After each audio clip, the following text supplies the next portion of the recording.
Olá, pessoal! Eu sou a Nathalie Aires, jornalista, e vou mediar um bate-papo sobre os desafios do manejo em dor em crianças. Tanto a detecção das dores quanto a escolha da melhor forma de intervenção são repletas de meandros e detalhes a serem levados em conta. Para discutir esse tema, estou aqui com uma mesa de especialistas. Vamos conversar com os coordenadores da pós-graduação em dor pediátrica e intervenção no CETROS. Para começar, a doutora Ana Carolina Pinheiro, especialista em manejo de dor pelo Hospital Sírio-Libanês e pela Associação Médica Brasileira, fellow em anestesia pediátrica pelo Hospital Infantil Pequeno Príncipe, em Curitiba, e pós-graduanda em terapia cognitivo-comportamental para crianças e adolescentes pela PUC-Rio. Muito obrigada por estar conosco aqui, doutora. Obrigada a vocês. Também está conosco a doutora Daniele Mazeto Cadide. Ela é membro dos comitês de dor pediátrica e intervenção em dor da Sociedade Brasileira de Estudo da Dor e também secretária do Comitê de Dor Disruptiva da mesma sociedade, além de coordenadora do Comitê de Intervenção em Dor Pediátrica da Sociedade Brasileira de Médicos Intervencionistas. Muito obrigada pela presença, doutora. Muito obrigada a vocês pelo convite. Por fim, mas não menos importante, estou aqui com o Dr. Marcos André Nogueira Frazão Filho, cofundador do Serviço de Tratamento de Dor do Hospital Santa Marta, fundador do Serviço de Tratamento de Dor do Hospital da Criança de Brasília e corresponsável pelo Serviço de Tratamento de Dor Oncológica do Instituto de Câncer de Brasília. Muito obrigada por ter vindo, doutor. Muito obrigado. Nessa primeira parte, vamos falar sobre as diferenças dos tratamentos e diagnósticos da dor pediátrica com relação ao adulto. Para a gente começar a falar sobre isso, eu queria entender melhor por que o tratamento da dor pediátrica e o diagnóstico também é tão diferente do cuidado do adulto. Quem quiser começar? Acho que, primeiramente, uma das maiores dificuldades em relação à dor pediátrica é a avaliação, identificar a dor, né? Saber se esse paciente realmente está com dor. Então, acho que as pessoas têm muita dificuldade, porque dependendo da idade, a criança não vai te falar a dor que ela tem. Você vai observar através de comportamentos, através de sinais vitais, como frequência cardíaca, aumento da pressão, alteração da saturação, né, consumo de glicose. Então, a dificuldade maior que eu vejo na avaliação da dor pediátrica é você saber identificar se a criança está com dor e diagnosticar essa dor. Certo. Querem acrescentar alguma coisa? Eu acho que, complementando o que a Dani está falando, eu acho que vai muito do manejo também da criança, né?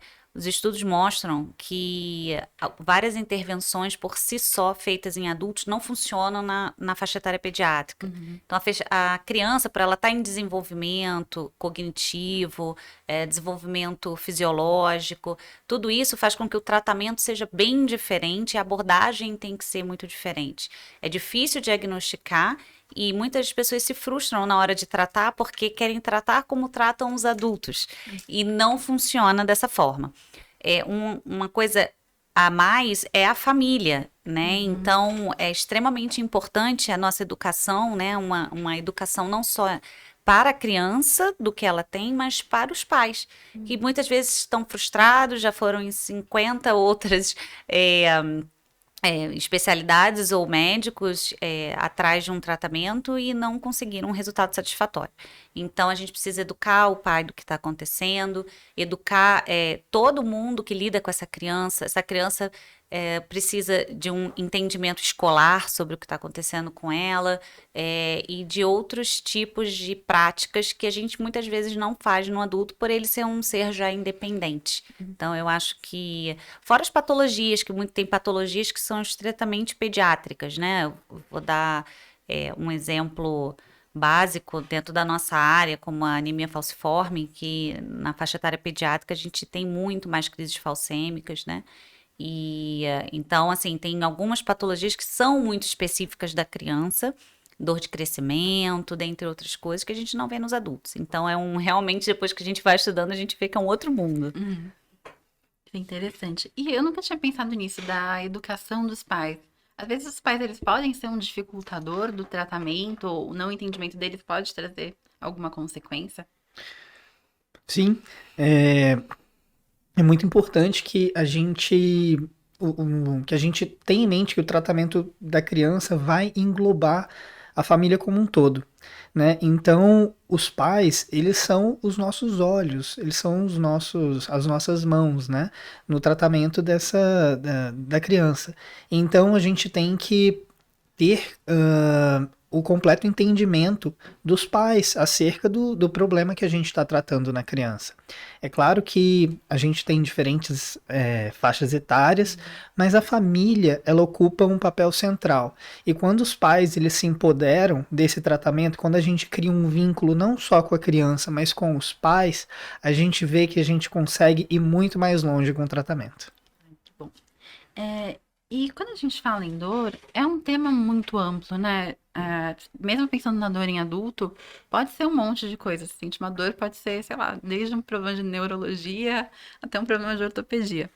E quando a gente traz isso para o cenário pediátrico, tem ainda uma gama maior de possibilidades para se investigar? Com certeza. Assim como no adulto, a gente tem problemas dermatológicos, então tem dermatites que expõem a criança a momentos seríssimos de dor, por exemplo, como pós-cirúrgico, como oncologia e problemas ortopédicos, é super vasto. É óbvio que a gente acaba tendo um pouco mais de contato com a pediatria, porque a pediatria ela concentra, né, um pouco mais do que no adulto clínico. O clínico também tem esse papel, mas eu acho que na pediatria ele é um pouco mais presente, então ele concentra muito todas essas especialidades em uma só.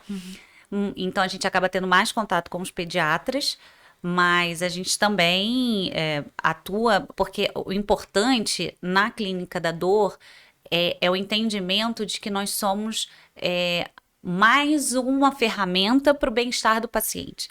Então, a gente não vai entrar no lugar de ninguém, a gente vai auxiliar todas essas outras especialidades para que a gente crie o objetivo final, que é a qualidade de vida, né? E a qualidade de vida começa na infância. Então, a gente sempre dando suporte para todas essas diversas especialidades, a gente consegue fazer com que a criança seja uma criança de verdade, né? Com todos os seus, com seu bem-estar físico, psíquico, educacional e tudo que ela tem direito, né? Até porque a criança, a gente divide ela em neonato e a parte pediátrica, e agora também surgiu uma outra área da pediatria, que seria a parte dos adolescentes, né? E uma das questões que é muito importante, levando em relação ao neonato, coisas que no adulto não gera dor, no neonato gera, né? Por exemplo, o som do monitor, ele ocasiona uma dor aguda nesse neonato, né? As punções para acesso venoso são punções que acabam gerando uma dor crônica nessa criança, dependendo do tempo de internamento dessa criança, né? E consequências a longo prazo também. Então, o neonato também, ele tem a questão da temperatura, que nele, determinadas temperaturas ocasionam dor. A hipoglicemia no neonato causa dor. Então, a diferença entre o adulto e a criança, além da questão de farmacologia, de você saber avaliar essa dor, interpretar essa dor, é você ver que essa criança ela pode vivenciar uma dor por causas que o adulto não vivencia. E às vezes, se a pessoa não tem uma experiência nessa área, ela nem vai pensar nessas Exatamente. causas, né? Com certeza. Bem complicado. E sabemos que as possibilidades de expressão da dor da criança, dependendo da faixa etária, variam bastante. Como deve ser a preparação do profissional para ele poder interpretar esses sinais e essas expressões? Nossa, isso é uma pergunta é um assunto muito interessante, porque já no adulto, a nossa formação de base na faculdade de medicina e nas outras especialidades de saúde também, ela é muito ruim, né? A gente tem uma formação falha, né? Em diagnóstico e tratamento de dor já no adulto. Quando a gente vai estender isso para a população pediátrica, a gente, né, a gente carece muito de formação para o tratamento, para o cuidado da dor, né, na faixa etária pediátrica. E a gente vê que, assim, quando a gente não se especializa nisso, a gente não tem uma correta formação nisso, a gente primeiro não diagnostica, a gente não percebe.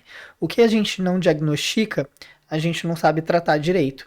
Quando a gente não sabe tratar direito, a gente não tem os protocolos, a gente não sabe reavaliar e a gente não tem um controle de qualidade para para ver se o nosso trabalho está sendo bom, não tem um controle bom de qualidade para a instituição que a gente está prestando, né, o nosso serviço, para os hospitais, as clínicas, enfim, e principalmente para o nosso paciente, para a família dele. Então a nossa formação ela tem que ser muito especializada e a gente tem que ter muito carinho com isso, porque é muito... o profissional hoje em dia, aqui no Brasil e no mundo, a gente não tem uma formação adequada, básica nisso daí. A gente tem que procurar algo a mais para poder oferecer o melhor para o nosso paciente. Com certeza. E nós temos a pós, inclusive, para preparar. Sim. Na verdade, a pós, ela veio justamente com o intuito de melhorar essa questão social e educacional, né? Quando nós três, a gente é um sonho, né, que a gente, dos três, e a gente realmente... o nosso intuito é a formação, né, desses profissionais para eles aprenderem a lidar com a dor pediátrica, aprenderem a interpretar e aprender a tratar, diminuindo a longo prazo problemas sociais causados por essa dor pediátrica, problemas econômicos causados por essa dor pediátrica, que poderia ser direcionado esse dinheiro para investimento na saúde, e principalmente... a gente, que vem uma questão muito social que a gente coloca, é a criança ter o direito de ser tratada a dor adequadamente. Um direito universal, né, que a criança não tem. Então, assim, antigamente acreditava que a criança não tinha dor. Por isso que muito do que o André falou e do que a Ana falou aconteceu e acontece até hoje. O nosso intuito aqui, além da parte educacional, que a gente coloca muito, é essa questão social. A gente fazendo isso, essas crianças no futuro serão adultos que não vivenciaram a dor da forma que muitos vivenciaram. Pessoas da nossa época, né, que antigamente era tratada, por exemplo, com AS, né, sendo que poderia ser tratada de outra forma, e hoje tem enxaqueca ou cefaleia refratária devido a esse tratamento inadequado na infância. Então é um verdadeiro investimento, né? A gente está investindo na saúde do futuro e no que vai ser gasto também nesse futuro. Quando eu via isso, eu pensava muito no ganho econômico imediato, assim. Então a gente vai tratar essa criança, ela vai precisar de menos remédio. Eu não tinha pensado nesse além, que ela vai chegar ali na idade adulta com menos sintomas e tudo mais. Bem, bem importante mesmo. E eu queria falar um pouquinho de tratamento. Por que o tratamento...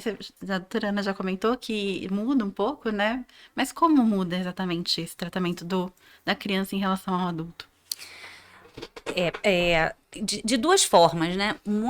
Na pediatria, e aí eu vou do neonato até talvez o escolar, a maioria das medicações que a gente usa são off-label. O que é isso, né? Elas não são regulamentadas, e muitas vezes autorizadas para serem usadas nesse tipo de população, em parte por falta de estudos.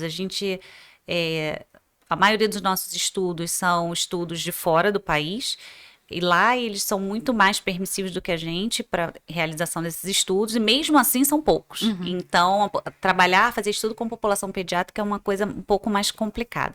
Então, a gente usa muita coisa do off-label. E o que eu acho, na minha opinião, que é o que mais, né, e que é o que me interessou, por exemplo, por terapia cognitivo-comportamental, é que a criança ela responde muito bem, por ela estar em desenvolvimento, a terapias não farmacológicas. E... ao contrário da medicalização que a gente vê nos adultos, né? Então, como ela responde muito bem a tratamentos adjuvantes e a outras formas de intervenção, a gente consegue muitas vezes controlar de forma satisfatória e devolver a funcionalidade dessa criança, que é ir para a escola, ter amigos, conseguir passear com sua família, se alimentar adequadamente, crescer e se desenvolver de forma correta, com terapias não tão medicalizadas mesmo. Então, elas respondem muito bem, é super comprovado isso, e a gente foca numa coisa mais geral e não tanto com remédios e que trazem, a gente sabe, efeitos adversos muitas vezes com as crianças, com resultados, assim, excelentes. Não, acho que o que vai ao encontro, né, do que a Ana falou, além dessas terapias, da gente tentar fugir um pouco dessa medicalização, a gente também a gente está vindo aqui, principalmente com a nossa pós-graduação, a gente está vindo quebrar um paradigma, porque é muito difundido por aí que você não pode fazer intervenção numa criança, ou que uma criança só funciona bem com medicação, ou que você vai esperar chegar na dose máxima de tal medicação, ou ter tal efeito colateral para indicar uma intervenção. E a gente está vindo aqui quebrar um paradigma. Não precisa. As pessoas que que trouxeram a intervenção para os adultos, alguns anos atrás, não tantos, eles quebraram esse paradigma com os adultos. E a gente está vindo aqui tentar quebrar esse paradigma com as crianças também. Então a gente pode realizar intervenções corretas, guiadas por imagem, com segurança, de acordo com o peso, com a dose, com a faixa etária, e de uma forma segura, científica e eficaz. Então é isso que a gente está tentando trazer aqui também, junto, tentando unir um pouco com o que a Ana falou muito bem. A gente está tentando unir esses mundos das terapias não farmacológicas, não medicamentosas e intervencionistas, para tentar tratar melhor o nosso paciente. Continuando o que o André falou a respeito da intervenção, existe uma coisa muito especial na criança, né? E isso a gente nota na anestesia, quando a gente faz um bloqueio, né, regional nessa criança, a resposta dela pós-operatória de dor é infinitamente menor e o consumo dela de analgésicos e opioides é menor. E uma das coisas que a gente vê na criança, e existem muitos estudos, inclusive, é que a criança tem uma neuroplasticidade muito intensa. Então, às vezes, você intervindo logo no começo, fazendo um bloqueio nessa criança, no começo dessa dor, você vai fazer com que essa criança consiga reabilitar com fisioterapia precocemente, você vai diminuir a internação dessa criança, com isso você vai diminuir os riscos de infecção dessa criança, exposição intra-hospitalar de forma desnecessária, e fora isso, o que você vai ganhar com isso? Essa criança ela vai consumir menos medicamentos. Se ela consome menos medicamentos, ela tem menos efeitos colaterais. Se ela usa menos anti-inflamatório, ela não vai ter risco de ter gastrite com 8, 9 anos, ou com 12 anos, que hoje é muito comum criança com gastrite na faixa etária pré-escolar e escolar. E sem falar da questão dos opioides, né? Que é uma coisa que está vindo já dos Estados Unidos, né? E da Europa. Menos consumo de opioides. Há muitos estudos que demonstram que os opioides, eles são pré-cancerígenos, dependendo da quantidade que eles são usados, e a exposição que você colocar desse opioide, a resistência ao opioide, quanto mais você usa opioide, mais dose você tem que ter, né? A questão de intoxicação por opioide, a questão de depressão respiratória e a questão também de abstinência. Você vai diminuir tudo isso aí com uma intervenção. Então, você ganha tempo, você ganha resposta dessa criança se você intervir na hora errada, na hora certa, evitando muitos problemas a longo prazo. Pois é. Então, o papo está muito interessante e vai parecer que acabou, mas na verdade não acabou, gente. A gente vai encerrar esse episódio por enquanto, mas daqui um tempinho a gente vai postar mais próximas 2 partes dessa conversa. Então, fica de olho aqui no nosso canal para acompanhar as próximas. E muito obrigada, já agradeço. E daqui a pouco a gente volta. Obrigado.